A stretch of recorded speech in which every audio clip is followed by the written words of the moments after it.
Hello students, welcome to the another class of agricultural biotechnology. Today's class will be speaking about fruit ripening and its manipulation, role of ACC synthase. Now what comes to my picture when I think of fruit ripening is flavor and fragrance. And this flavor is brought about by the enzyme amylase, which converts a starchy substance into sugary, sweet, juicy product. The fragrance is brought about by the organic acids, which are broken down into low molecular weight volatile compounds like esters, alcohols, aldehydes, and ketones. And can forget about the color? You can see that the degreening of the fruit. The fruit is green in color when it is unripe because of chlorophyll. And this chlorophyll can undergo degradation and it can produce a variety of colors. Just imagine the color of your blueberries, the blackberries, your apple, which is red in color. So we can find varieties of colors like caused because of the carotenoid, anthocyanins, flavonoids. And what the last thing which strikes to my mind is the softening of the cell wall. But as a scientist, the first thing what we think is the softening of the cell wall because we want a fruit to have a very good shelf life, isn't it? Okay, the softening of the cell wall, what is happening is when the fruit is unripe, it is hard because of the more pectin, but as it goes on to ripen, it becomes soft because of less pectin and it can become easily prone to infection from the organisms. It can get spoiled very easily. So, what brings about the fruit ripening? As you all know, it is the gaseous hormone ethylene which is present in the plant. So, all plants produces, that is, all the parts of the plant can produce ethylene. We shall see the biosynthesis of ethylene production. First, you can see that S-adenosyl methionine, which is in short called as S-adomet, is synthesized from methionine, which is your sulfur-containing amino acid, by S-adenosyl methionine synthetase. In short, it is called as SAM synthetase, wherein one ATP molecule is being utilized for the formation of one S-adomet. So this S-adomet is then converted into 1-amino cyclopropane 1-carboxylate, which is known as ACC, which is brought about by the ACC synthase enzyme. So it is 1-amino cyclopropane 1-carboxylate synthase. So this S-adomet, it can get converted into ACC. At the simultaneously, it can get converted into methyl-thioadenosine, which in short is known as MTA. MTA, being a byproduct, is recycled to methionine. That is back to methionine. It gets converted back to methionine by a series of enzymatic reaction which is constituted by methionine, and it is known as Young cycle. So your ethylene production is catalyzed by ACC oxidase. The enzyme is known as ACC oxidase by using the substrate ACC and generates carbon dioxide and hydrogen cyanide. So in order for the ACS to function, it requires a cofactor which is known as pyridoxal 5' phosphate. So in short, it is known as PLP. Okay. So in short, it is known as PLP. It is an cofactor, pyridoxal 5' phosphate. So this PLP has been found to activate the catalysis in the enzymes including ACS by binding to the substrate active site. As the rate limiting step, this is the rate limiting step. It provides a number of opportunities to inhibit the process. Now, what do you mean by the rate limiting step means? It is a step which determines the speed of the reaction. That is how fast your methionine is getting converted to ethylene. That is determined by the limiting step, and here it is ACS. So, ACS provides a number of opportunities for the scientists to inhibit the process. So, one of a competitive inhibitor of this ACS is known as AVG. Okay, in short, it is known as AVG. The full form is amino ethoxy vinyl glycine. So, this AVG binds to the substrate active site, preventing the SAM from interacting with the site. The AVG is applied to the various fruit bearing plants to control the rate at which ethylene is produced. So, if I want the fruit to get ripened very fast, then I can alter this ACS. Otherwise, if I want to slow down, again I can alter this ACS because this is the rate limiting step, and one of the inhibitors of this is the AVG. So, now what did we tell? We got what we ended up in ethylene by using the oxidase, and we saw that hydrogen cyanide is also produced. To prevent the toxicity accumulated by the cyanide during the high rates of ethylene synthesis, plant detoxify it to cyanoalanine. Actually, you have to study from this part to here, but do remember this what happens to this hydrogen cyanide. Okay, so it gets detoxified to cyanoalanine.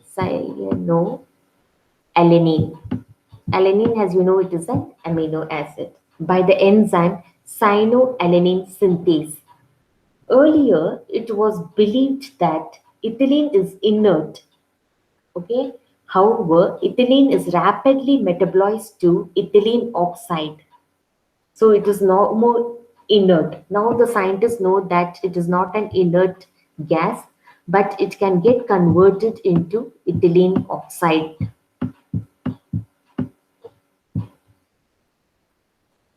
by the enzyme which is catalyzed by ethylene oxidase, which is compound can be readily converted. This ethylene oxide which is formed can be readily converted into ethylene glycol,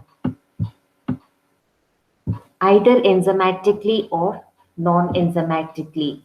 So this ethylene glycol is a stable end product of ethylene metabolism. So that is about the pathway. So we saw that we started with L-methionine, which formed the S-adomate in the presence of the enzyme SAM. And this S-adomate, whenever it is formed, it utilizes an ATP, and then it gets converted into ACC by the enzyme ACC synthase. And simultaneously, we saw that it can also get converted into methyl-thioadenosine, which by series of enzymatic reaction, again it can get converted into methionine. And this cycle is known as Young cycle. So the 1-aminocyclopropane 1-carboxylate ACC which is being produced is then converted to ethylene. So the scientists were thinking ethylene is the inert compound, but now we know that it is no more inert compound. It can be converted into ethylene oxide and then into a stable compound known as ethylene glycol. Similarly, whenever this ACC is getting converted to ethylene by the enzyme, one aminocyclopropane acid carboxylic oxidase, okay, that is ACCO or ACO, we observe that there is a formation of hydrogen cyanide, which is a toxic compound. So this toxic compound is converted to cyanoalanine by the enzyme cyanoalanine synthase. So this is the entire pathway of how ethylene is produced from L-methionine. So you have to remember from this step to the at least till the ethylene formation.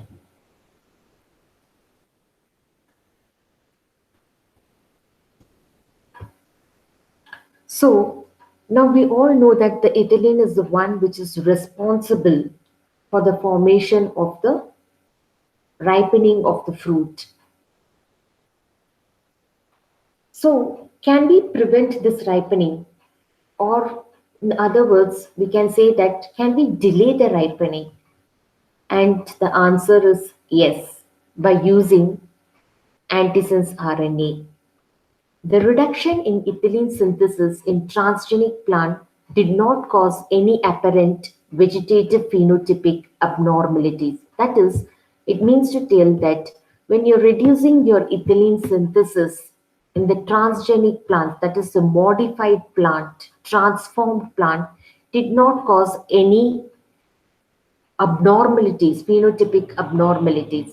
However, the fruits from these plants showed significant delays in ripening and they remained firm for at least 6 weeks longer than the non transgenic control fruits. Look at this. So, a fruit which can ripen fast by using genetic engineering techniques, we can delay its ripening. And it was observed that it remained firm for at least 6 weeks longer than the non-transgenic plant which served as your control fruits.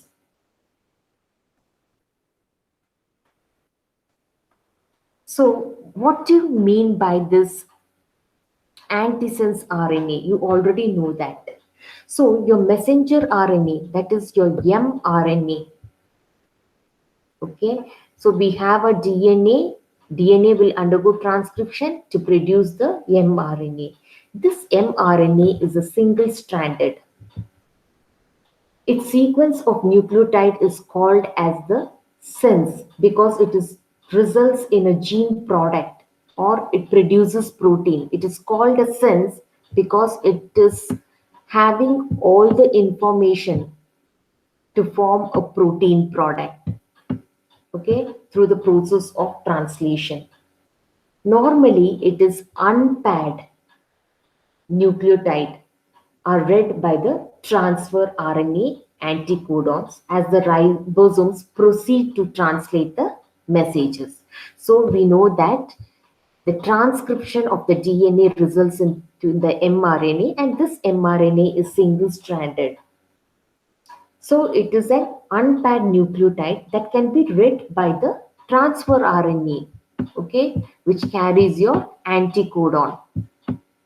So your tRNA reads this, whatever the messages are there in the mRNA, and transfers its anticodon.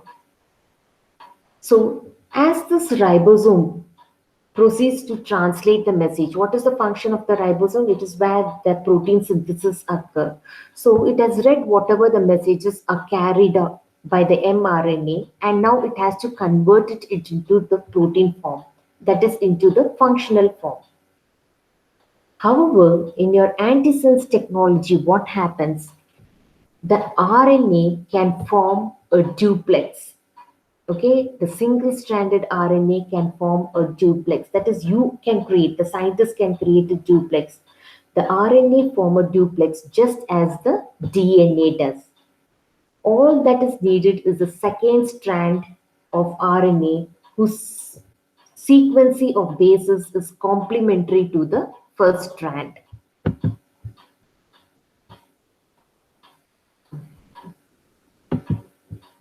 So how you can produce your antisense RNA? That is, We know that your mRNA is a single stranded, but however, the scientists can create an antisense RNA. RNA can form duplexes just as the DNA, because the DNA, you know, they are double stranded. All that is needed, I told you, is a second strand of RNA whose sequence of bases is complementary to the first. So it should have a complementary base pair to that of the first one. See here. So this is my mRNA. Now what? I have generated an antisense RNA which is complementary to your mRNA so that they can bind. When the mRNA form a duplex with a complementary antisense RNA sequence, translation is blocked. You can see here. Your translation is blocked. This may occur because the ribosome cannot gain access to the nucleotides in the mRNA, or because the duplex RNA is quickly degraded by a ribonuclease enzymes in the cell. So by using this technology, antisense technology, we can prolong the period of ripening. Hope this technology you have understood. Okay. So what we meant to tell is the DNA is duplex. Okay, whenever the DNA wants to form an mRNA, it undergoes transcription. What do you mean by mRNA? It is a messenger RNA. It is carrying the messages like what type of protein should be produced. So your tRNA, your transfer RNA, it carries the anticodon and it reads the messages what is there in the mRNA, and then they move into the ribosome. Once they move into the ribosome, what happens? In the ribosome, the protein synthesis occurs. So what type of proteins are these? These are the proteins which were, that is the messages which were carried in your messenger RNA, how it should be formed. So this is how the actual transcription and translation occurs. But in antisense technology, what the scientists have done is, you know that the mRNA is single stranded. They have constructed an antisense RNA that is an opposite. Okay, it has a complementary base pair so that it can bind to your single stranded mRNA. Now, what happens when your tRNA or the nucleotides cannot be read by the tRNA because they are not accessible, or otherwise they usually don't find the mRNA in duplex form. So what happens? Your ribonucleases comes and cleaves this entire mRNA with the antisense RNA. Therefore, your translation cannot occur. If your translation cannot occur, then the protein synthesis will not occur. This is the technology between the antisense RNA. So I just want to show you one of the example how by using this antisense RNA technology, how our scientists have delayed the fruit ripening. So there are two ACC synthase genes. They are expressed and they are known as LEACC2. This is just an example I'm giving you all, okay, for the antisense RNA. And then there is another one, LEACC4. The expression of antisense RNA of the LEACC2 gene resulted in almost complete inhibition of the mRNA. So this is what the scientists have done, particularly in the tomato plant. What they did was, there was two ACC synthase genes that are expressed in the tomato plant. One was this LEACC2 and LEACC4. They created the expression of antisense RNA of the LEACC2 gene. When they created this antisense RNA for this, what happened? It resulted in the complete inhibition of the mRNA. So when there is an inhibition of the mRNA, then there was no protein synthesis. So what they found was, they compared it with the control plant and the antisense plant. So you can see that this is the antisense tomato Okay, and this is the control tomato. So this is the ethylene production, how much of ethylene is production, and this is the number of days. So you can see that the control plant, okay, see by 50 days, 55 days, 60 days, and 65 days, it is completely, it has been ripened. So almost when it comes to 65 days, it is almost entering into the spoilage stage. That is, it is shriveling. Okay. But whereas your antisense, you just see here, in 53, the number of days, 56, 59, 63, okay, it has started to ripen. So this is the way we can delay the process of ripening by using the antisense technology. So if you want to delay the techniques, you should know about the ACC synthase enzymes. So if you want to know about the ACC enzyme synthase, you should know about the pathways. How this ethylene, the gaseous plant hormone, is being produced by your sulfur containing amino acid methionine. Okay, and you have to remember all these steps. So this is about our fruit ripening. So hopefully you remember this step, at least from L-methionine to ethylene. Okay, the others, it was an additional information which I would wanted to give you all, because we were thinking that ethylene is an inert compound and that is the final one. But then you all saw that it was able to get converted into ethylene oxide and ethylene glycol, okay, by the enzymatic or non-enzymatic reactions. And also we saw that how this hydrogen cyanide toxicity can be removed by the cyanoalanine enzyme, that is your cyanoalanine synthase.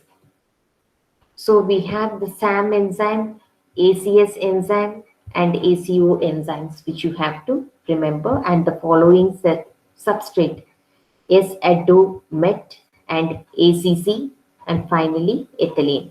And here you can see that our met can again enter into another cycle or the pathway wherein it is forming MTA, which then